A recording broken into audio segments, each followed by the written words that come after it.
Hey party people, Sheena Holmes here. So those who know me, for the past 15 years, I've been the kind of guy to make like the memes, the shitpost quality, that kind of stuff. I used to do a bunch of hard mode, like challenge runs, stuff like that, specialized Nuzlots. But I wanted to try something new, and I wanted to give a shot to the structured, like planned type of content. I had obviously never done it before, but this will be my first real attempt. So my first ever console was the classic Sega Genesis, and one of my first games I ever played on it was the original Sonic 2, and I absolutely loved it.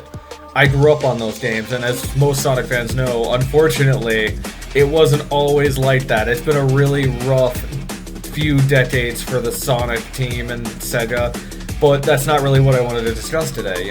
What I wanted to talk about was more in one thing in particular. I want to talk about Fearless, the Year of Shadow, how I enjoyed it, how it affected the fan base as a whole. And, I hope you enjoy my real attempt at a video like this that's actually planned out and structured, and not just me wildly yelling into the mic for the 10-20 minutes about random stuff. Cautiously optimistic is the collective consensus when the first major Sonic game is released since the aggressively mid Sonic Forces. And while it does have its issues, Sonic Frontiers absolutely delivered on a solid Sonic game. The Titan fight showcasing Peach Sonic franchise hasn't seen in literal decades, and I still to this day think the Wyvern fight is the absolute pinnacle of video game boss design, not just in Sonic. The music, the scale, the feeling of it all. Perfection. More DLC would come in down the line to improve the overall game and experience, but the most important thing to note in this game was the end credits theme, One Way Dream.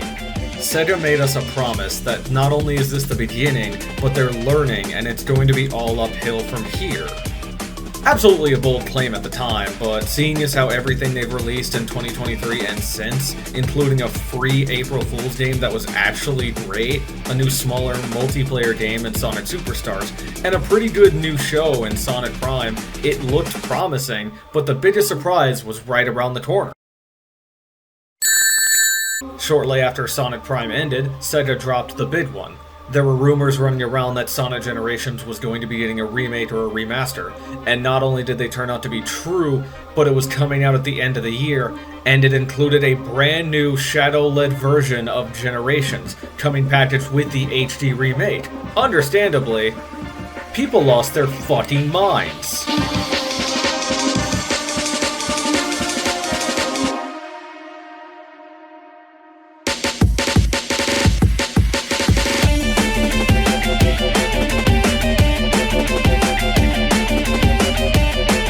Around April of 2024, Sega announced its grand plan, Fearless, the Year of Shadow. We all knew Shadow Generations and the third movie would drop at the end of the year, so they would host a wide collection of content, cameo, surprise, more to celebrate everyone's favorite Sonic edgelord. Now, while red and black are my favorite colors, Shadow is not my favorite character. But I do vibe with him aesthetically, and I absolutely love his character and story arc. Still, seeing Sega acknowledge Shadow is one of their most popular and iconic characters, and decide to give him the love and attention he deserves was already a huge step in the right direction, especially since, Your shoddy craftsmanship brings shame on all Hedgehog kind, and for that you shall perish.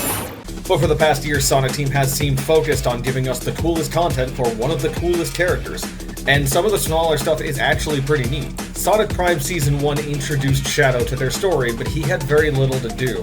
He was slightly more involved in Season 2, but mostly in just the initial episode.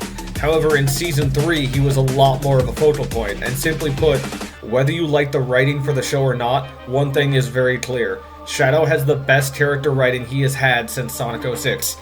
I mean, admittedly, that's a low bar, considering, the only appearance he had between 06 and Prime was Sonic Forces. Don't show your pathetic face around me ever again. The show itself was pretty good. The Season 3 final battles should have been cut in half. The overall pacing was not great, but it was a kid's show. It still proved that Sonic Team was willing to work on Shadow's character for the first time in 15 years. To kick off our Fearless year, he got a cameo stint in both Superstars and Monkey Ball, as well as some added stages to the Speed Simulator. Those monkeys need to put on some pants! He got a Japan-exclusive manga, Jet Black Hedgehog, and he's also getting a crossover with a Batman comic, apparently. Also, at the time of writing this script, he's getting a fucking Angry Birds crossover? All of this was pretty well received, and it was just adding fuel to the hype train that was Shadow the Hedgehog leading up to the end of the year for the big show. And it was a great experience to be a part of the community during this. Everyone was so excited and happy. Also, they added Shadow to the Sonic Dream Team, you know, which I've heard it's a good game, you know. For the 12 people who can fucking play it! With Shadow hype in full swing, they announced that that brand new Shadow game we had coming would also be paired with an animated special to be released right before it. It would start in late September and lead directly to the launch of Sonic X Shadow Generations in late October. And here we get the big 3 of the Year of Shadow, the driving force to this whole campaign.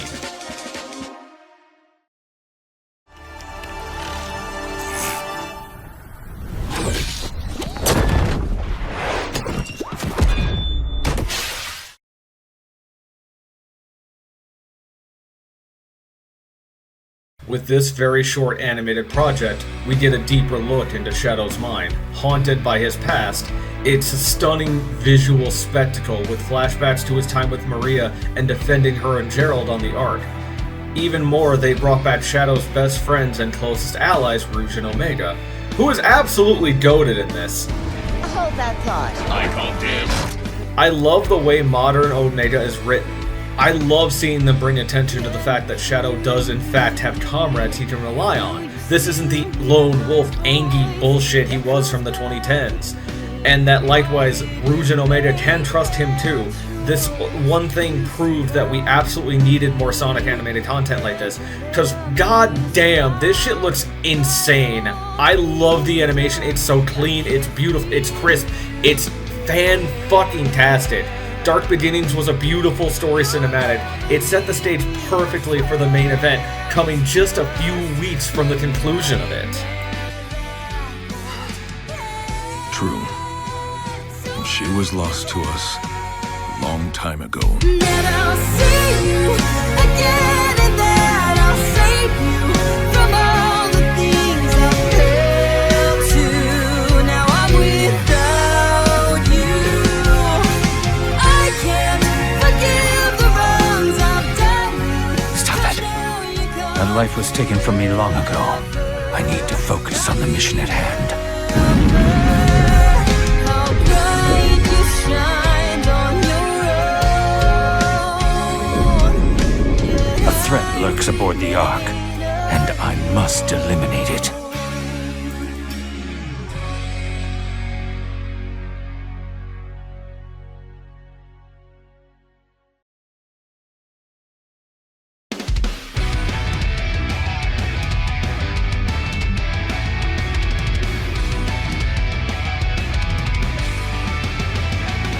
So I'm not gonna lie and say that I went into this game with tempered expectations because, man, I was so excited for this game. It was my most anticipated game of the year.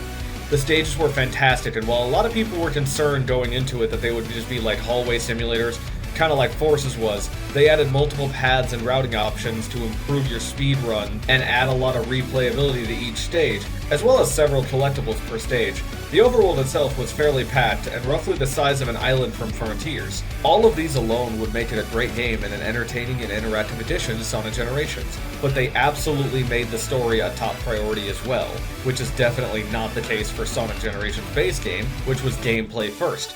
The story gave me everything I wanted from a shadow-based story, though.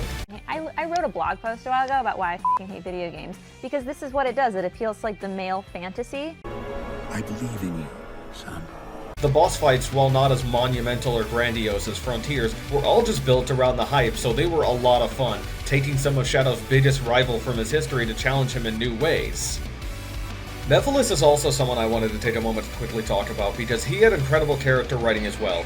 As a malicious, manipulative entity that has lost everything from his power, his destiny, even his purpose, he starts lashing out wildly like a cornered animal. This is a vast departure from his original showing, where he was always in control. He was the true conniving villain, always one step ahead.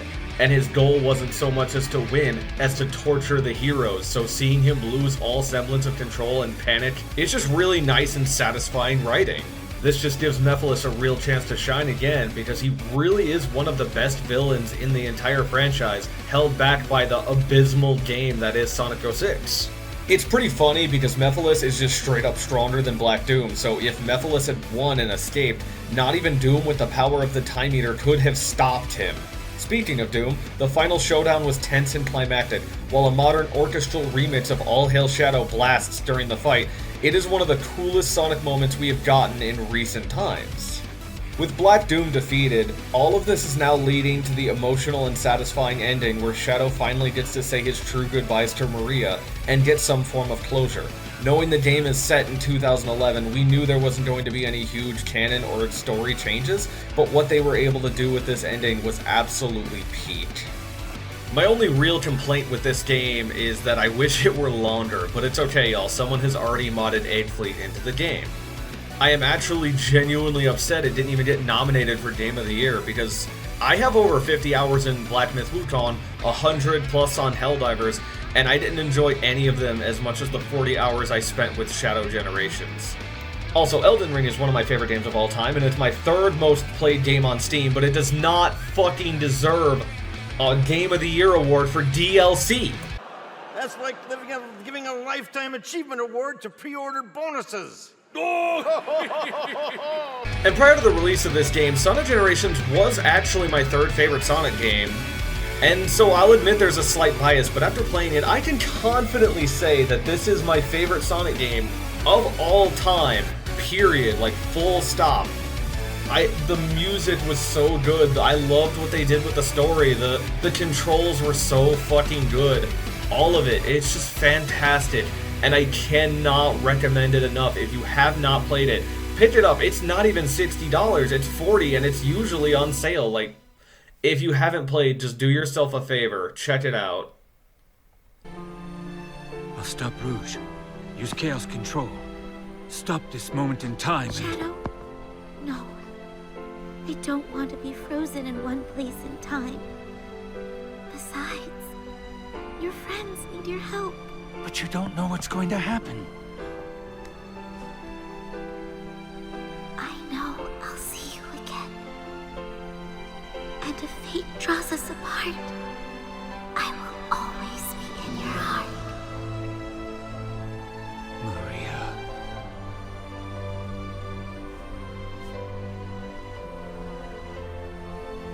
Wait.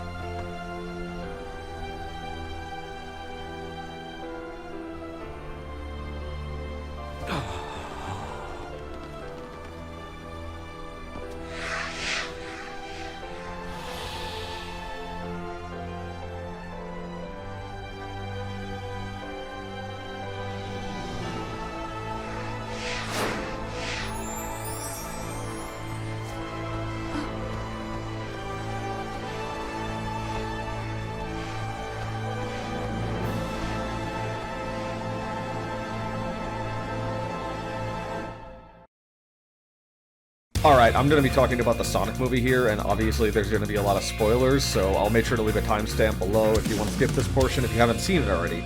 Also, I'm not going to be using any of the clips from the movie to avoid copyright issues, so going on ahead. We've been waiting for this movie since we saw Shadow in the ending of Sonic 2 from April 2022. Shadow the Hedgehog on the big screen seemed like an impossible task for the longest time, but here we are. The build-up to this movie was actually insane. The trailer took so long to drop that people were starting to think the movie was going to be delayed. When the first trailer finally did drop, it actually looked pretty good. Keanu Reeves was rumored to be the voice of Shadow for months, but he was finally confirmed here. The second trailer was a lot more well-received because it showed they were really going to go for the much darker tone of Sonic Adventure 2, and it's what got everyone excited. They even confirmed that Johnny of Crush 40 was going to perform Live and Learn for the movie, and it makes me so happy to say that they fully delivered. I think the movie was outstanding. I love what they did with the story, and while it's obvious they had to take some liberties, they were able to tell Shadow's story in a very well and cohesive way, even though it's still expected to be made for children as well.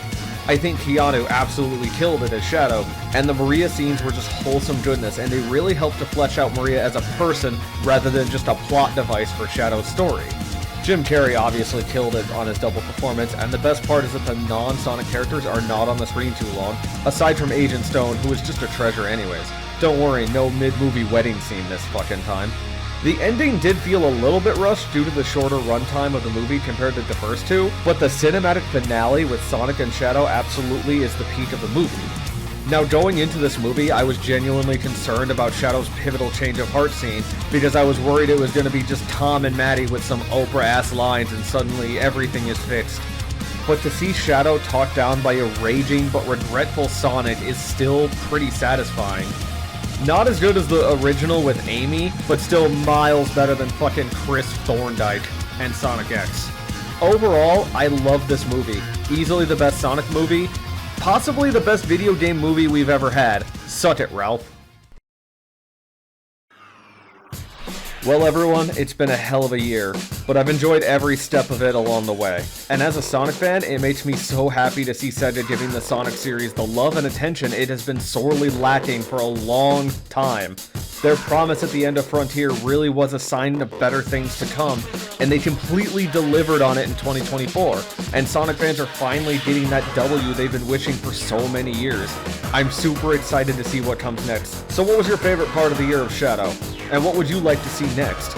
Personally, I do like the idea of the Year of Silver, but hopefully it would just be Sega posting the same clip of Shadow roundhouse kicking him every day of the year, so, you know. If I could choose one type of game to be remade like Sonic X Shadow Generation, I would probably want to see something like Sonic X Blaze Unleashed, where you get to play as Blaze in her own homeworld and kind of go around the whole planet, and that, I just think it'd be a really cool concept.